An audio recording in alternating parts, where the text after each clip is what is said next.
Hello everyone. I was very fortunate to be invited to Italy last week to spend a couple of nights in Castello di Pavone, a 9th century castle in Ivrea. The experience was amazing, but the reason I was there was to play an Empires Apart tournament. You may have seen Empires Apart on this channel before, and I will be releasing a game review video soon since the game was just fully released. But first, here is Gianpaolo, the creative director of Empires Apart, giving me an exclusive interview from within the castle walls.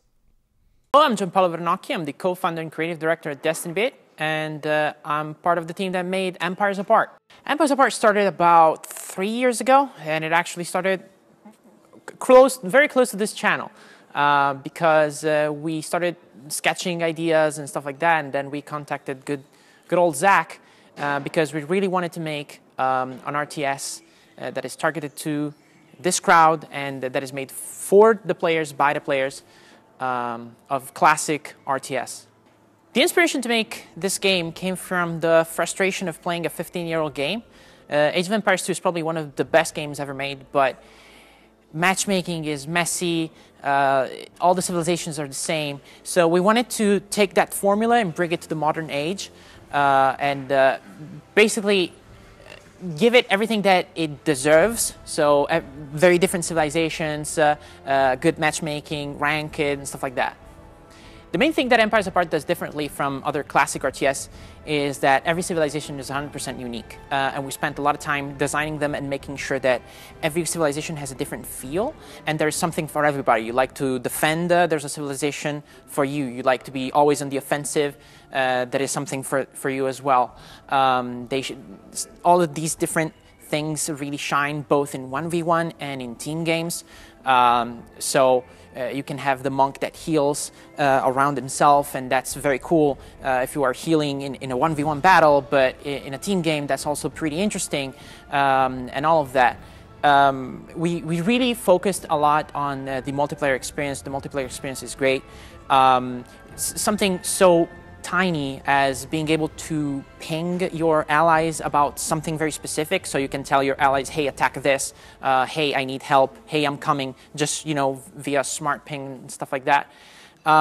So it's really the classic formula, but brought to the modern age, very interesting civilizations, very good online experience, and all of that.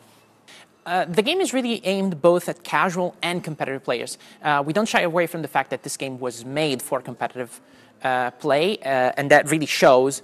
But at the same time, the more casual audience can really appreciate all the different civilizations. We've been told that people just spend hours even sitting in the encyclopedia, which is our equivalent of the tech tree, just reading all what every civilization does and trying them and trying all the different synergies.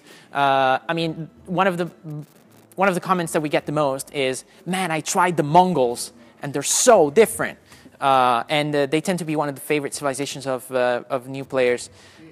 So there's definitely something for both. There is a single-player component. There's survival, if you're into that. There's challenges, which are actually aimed to teach you the game and as well as how to play an RTS at high level via some interesting kind of small puzzle missions.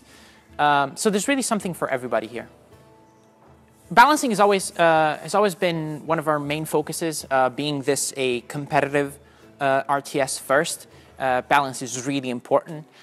We had a beta that has run for, I think, 6 months with constant feedback from the players, and we are always listening, even post-release, about what the players are telling us when it comes to balancing.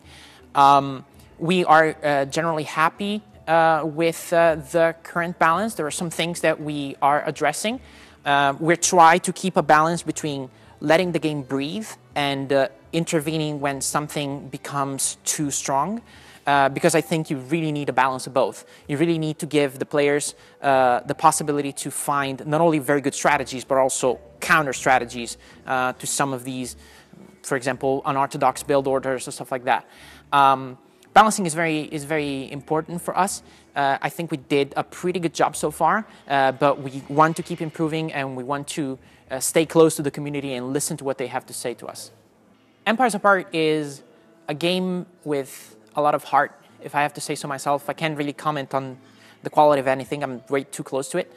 But I can definitely comment on the heart that the game has. It's made by a very small team from good old Italy. But the amount of passion that we have is enormous. We've been keeping improving the game since release. We've been patching the game pretty much every couple of days. Big patches, new features. And we want to keep improving the game and create the game that everybody is proud of. We're proud of have made the game, and we want you to be proud to play the game and share the game with your friends and stuff like that. We are a small team with a big heart, and we plan to keep improving on the game as we go.